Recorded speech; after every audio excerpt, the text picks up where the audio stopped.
day 20 of my 20-day water fast. I got home really late, so I'm recording this video the next morning.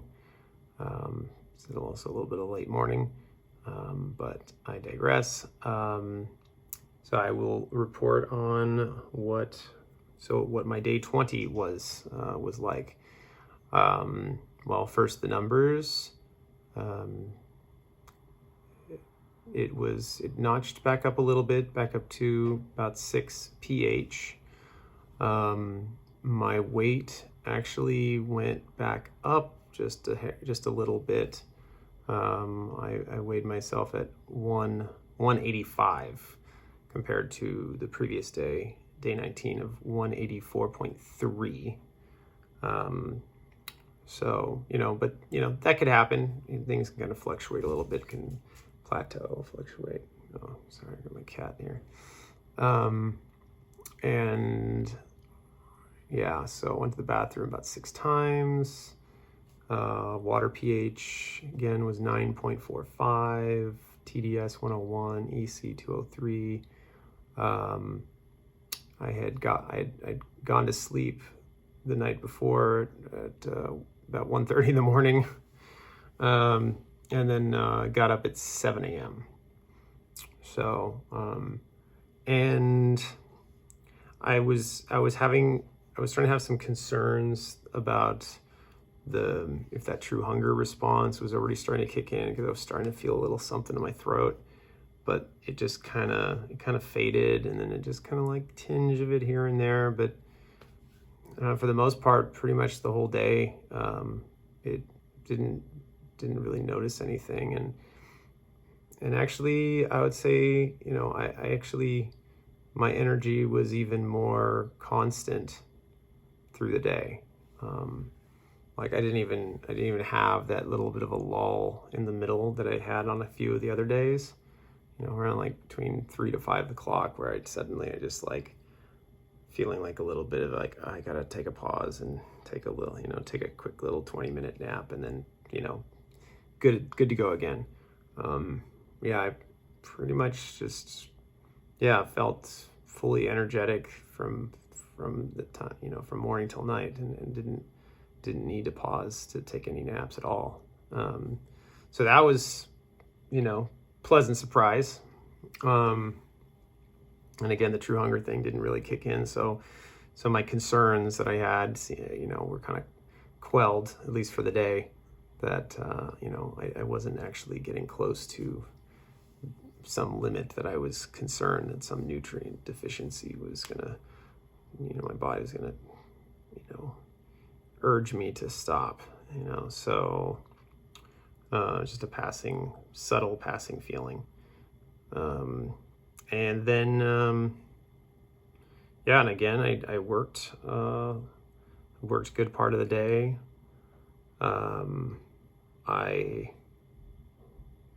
Let's see what else. It just was like just another day. That's the other thing. I'm just like I'm really getting into this concept. I'm really starting to accept this concept that I can have plenty of energy and alertness and awakeness and everything and not be eating. It's like this experience is definitely like, it's breaking that belief system that I need to be eating every day in order to have high energy. Like this experience is completely like just upending that, and I know it's like a lot of people are like, oh, I get my energy from this meal, but it's like sort of, like I'm getting my energy from meals that I ate, a year ago. I'm realizing that's kind of what I'm seeing. That's what I'm realizing now. It's like, okay, we got to break this idea that it's just purely food, like the food I'm eating right now is giving me the energy I'm going to have in the next few minutes. Like sometimes that's the case, but other times, in this case, I'm feasting on food that I ate a long time ago, that was converted to body fat. So, it's like, we have multiple different modes of operation. So yeah, so I definitely been consuming a lot of content about nutrition and about like the reading that Plant Paradox book, going through the audiobook of it, and that's like really influencing my thinking process right now about what I'm going to do moving forward. I'm also hesitant on even doing the bone broth now starting today. I mean, starting the next, for day 20, now that, that I'm completed 20 days. I'm now reevaluating again about moving forward with immediately start taking the bone broth, and that, maybe it's not necessary after all, after everything I've been reading, so I know there's like all this hype and fad about bone broth, and like it's some, miracle tonic stuff, and then it's like all this collagen and all that stuff, but I just learned it's like, it doesn't matter. Like, the thing to remember is that whatever state some food is, be it collagen, or a piece of steak or a piece of fish, once it gets into your stomach and gets digested, in order for your body to absorb it, it has to be broken down to like the individual amino acids. So even if something started as collagen, your body is not going to absorb it as collagen. It's going to completely break it down to amino acids, and then just absorb the amino acids. And then it's like a Lego set, like say something like this. It's like, here's this building block, it's like, oh, you consume this and you're thinking, oh, this is like this perfect building that would go perfectly in my, imagine if this is like a component of your joints or something, a component of your joints or something, like this little building piece that's fully built, and you're like, oh, I eat lots of this and it'll fix, go to my joints that's full of these kind of pieces, that this fully built structure here. But that's not the way it works. It's like, it's basically, it's like, nope, your body disassembles everything down to the smallest component possible, and then absorbs it through the intestinal lining, because it can't absorb any bigger than like individual molecules, individual amino acids. Any bigger than that, it's not absorbable. And then it will then reassemble one of those, if the body decides that's what it wants and needs, not if you decide. So that's something that's definitely a new insight that I just got. I'm just like, oh, okay. Like all of this notion of like eat lots of collagen on stuff. Your body creates the collagen. It doesn't just use the collagen you consume. To like, if I eat all this collagen, it's gonna like go to my joints and help my, all that stuff. If your body decides that what it wants to do, but it may use that collagen to build something that's not collagen, and then it may use something that's not collagen that has, that has the amino acids in it required to build collagen, and then it generates collagen from something else you ate that's not collagen. So that was also like, oh, okay. So that's how it works. So these are some big things that's just coming up. And let's see, any other experiential things that's been happening for me. So over the day 20, it was like, I'm definitely feeling, I'm in this very peaceful, calm space in general. just almost feeling like I'm doing less active thinking, and it's more of just like I'm just starting to feel like I'm going into more of a mode of just being, going through doing things I need to do. But yeah, it's almost like I'm feeling less resistance to a lot of things. I'm just doing things, I'm being. I feel, ironically, I say less struggle, but I mean, obviously this is still a struggle per se, but I'm discovering how much that it's like, like Bruce Lee would say, just be like water and it just flows around. So now I'm just adapting and adjusting and just going with it. And it's just becoming, this is my new normal right now, not having full use of my left arm, but then I know it's temporary. And I know this fasting, what I'm doing right now, is temporary. And I was also left with the feeling of like, I recall the first time I did a long fast, how deeply spiritual of an experience that was, especially in the later half of it, the later half, and probably more so the last like third of the experience is when things really started getting interesting. And so I've been thinking about that more too, and so now I'm now like contemplating that, maybe I should just stick it out longer with the water fast and just leave it, keep it pure for now, let things keep going. Don't change up anything right now, and just like, hey, you know what, my body, if it truly needed something else, it would, it will tell me. But if it's not telling me, then that means it has what it needs. And my bones definitely feeling like it's building up here. It's definitely not so skinny feeling anymore. It definitely is thicker feeling now. Feeling more tissue, some flesh building up all around where the break was.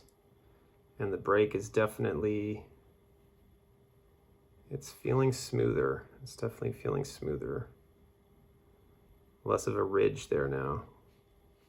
So I don't know, so now I'm just kind of reevaluated again. I'm just like, I think the body will just handle it.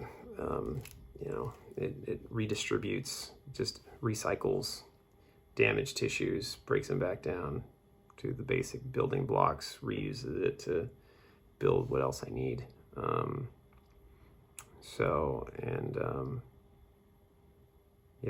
think I'm just gonna let it ride for now. I will I think I'm just gonna stick it out today because I'm not sure. I don't have a clear answer and also I don't have a clear answer right now. I'm now hesitant about using beef bone broth as the most optimal way to break my fast, because after everything I've been learning, now I think maybe the safest bet would be pasteurized chicken bone broth from pasteurized, from like pastured chickens. Like, they have to be outdoor the whole time. It can't just be free range, because then that is like they're not actually free range. Like, they're not, the word actually doesn't mean what you think it means. That's what the other thing I've learned. So it has to be like pasture, where they're in a pasture, they're free, they're actually in a pasture. That's what really free range really is. From what I've been researching. So now I'm evaluating, maybe I'll switch to that. And if I'm going to do that, I might as well just make my own. So that's another reason I'm thinking I'm going to, at this point, I'm just going to continue drinking. I'll just continue drinking the water into day 21 and beyond for now, until I feel really confident on what I'm going to consume. But in the event that I have some kind of, sense of urgency that something like my body's telling me you got to break it now, I'll go ahead and just use the existing, kettle and fire bone broth that I had already purchased. But now I'm hesitant about using it. I mean, I think just a little bit is fine, but long term, now I see that it's definitely a short term thing to use and not a long term ongoing thing. So yeah, so that's, and also in terms of the fasting, I was thinking alternate day fasting, but now I just read that, maybe the optimal, is to fast is to do a 222 fast, basically from like 6 p.m. to 8 p.m. is the feeding window, and do that basically all throughout between now and the beginning of summer, and make it a seasonal thing. So from January 1st to June 1st, eat only from 6 p.m. to 8 p.m. every day, which actually that actually works out pretty well, because when I'm out and about working, having to stop to eat and going, out when I'm out and about, that's the time that I would usually be tempted to go out to eat. And then having to lug around food all day is kind of annoying. So, but if I do 6 to 8, I could be out working, doing different jobs, working, and then, and then just try to go back home, be home from 6 to 8. And that's when I do all my cooking and eating in that 2-hour window.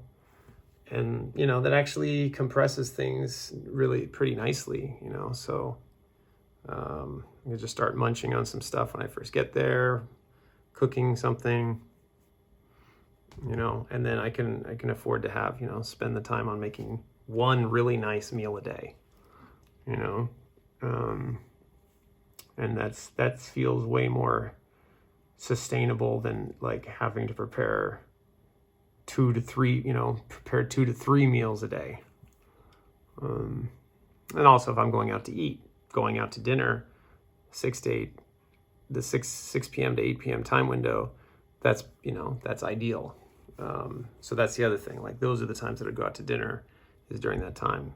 I might be, flexible by half an hour on the beginning and end, but keep it to 2 hours. So that's one of my new plans. And, yeah. Anything else? Yeah, I guess that's it. Yeah, overall, everything's been feeling pretty normal. Breathing feels pretty same. Yeah, didn't have any. That's it. Yeah. So, all right. That's it's somewhat anticlimactic. I'll give it that for day 20. The funny thing is, a lot of people thought I'm gonna be, it's like, aren't you dead yet? Like you just die, And one person, he's like, man, he's like, dude, I'm already pretty thin. I'm like, yeah, you're you're kind of thin, but you got a little thin layer of fat on you. I'm thinking to myself, he's like, dude, if I try to do some long water fast, I would die. And I'm just like, are you sure about that? It's like, 10 days, like, you probably could do 20 days, no problem. I mean, you'd be extra slim, but maybe for you, maybe 10 days. 10 days is sufficient, 10 to 14 days. I mean, 14 days is the optimal to, like, I think, to fully heal, 14, 15 days. So, yeah, so I'm like, given how much, that he wasn't not overweight, like, I'm like, yeah, you could do 15 days, no problem. With no concern of dying. I think people have a lot of fear. That's the thing I'm realizing from this. Like, so many people are just freaked out because they're just like associate food. They got to eat food to live, And so if you stop eating food, it means you'll die.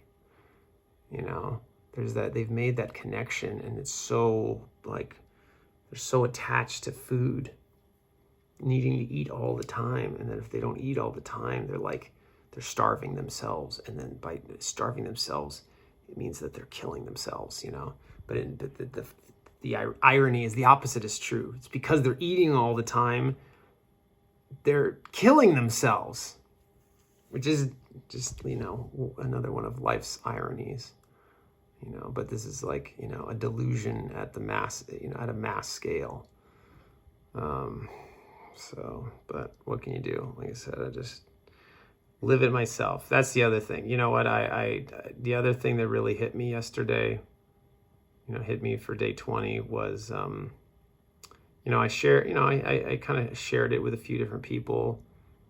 You know, some were like, just, you know, really impressed. Some were shocked. Some were perplexed. Some were like, how are you still walking?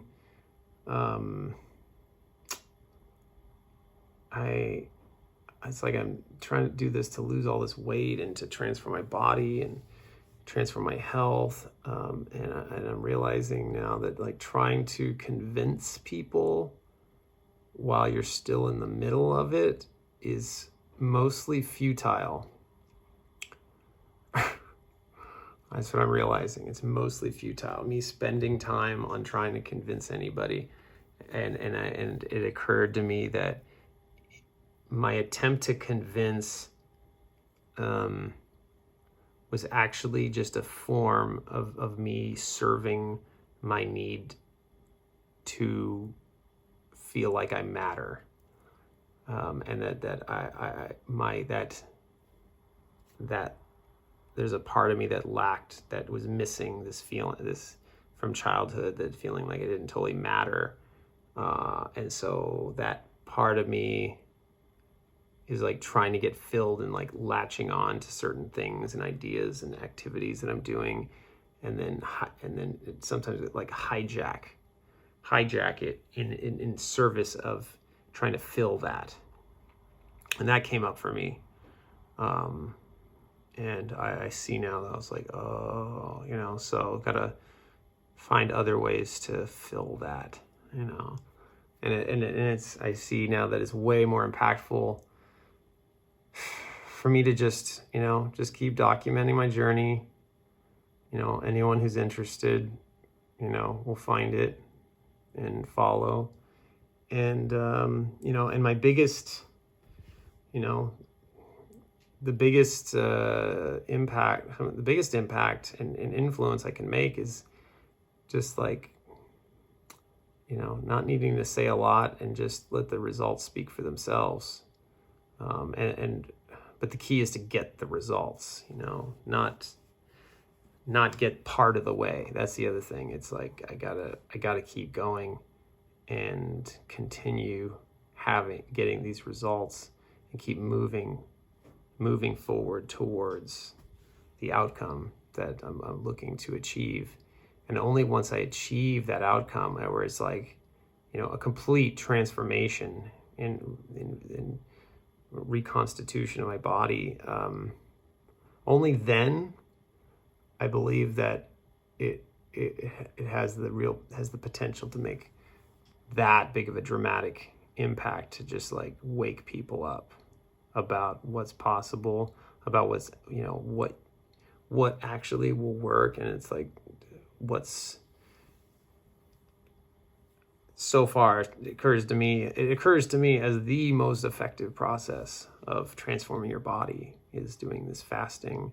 And then I'm going to be experimenting with the new plant paradox diet in conjunction with the fasting. So I believe that, you know, living the transformation is infinitely more effective than trying to convince people that you can transform too, and that all these benefits. It's like they need to see that you're living the benefits. They need to see that you're a living embodiment of those benefits. And only then like could have the real potential of like like shifting their mind, like get their mind to go, whoa, wait a second, something here that is totally out of the norm. I've never seen something so radical. There must be something here, to pique their curiosity and interest. And so that's something, and I'm just like, yeah, spending, like, I don't need to spend time anymore, just spend my time on this recordings each day. But when I'm just out and about during my day, I realize now that I don't need to go around telling everybody I'm fasting, and I see that I was starting to do that. And I was kind of like trying to get praise and attention for it. And I'm just like, am I doing this for praise and attention, or I'm doing this so that I can have an amazing life and have the best, and just enjoy my body, enjoy being in my body, enjoy a level of vitality and fitness, and like feel really comfortable in my body. Like, that's why I'm doing it. I'm not doing it to get attention. And so that's something that came up,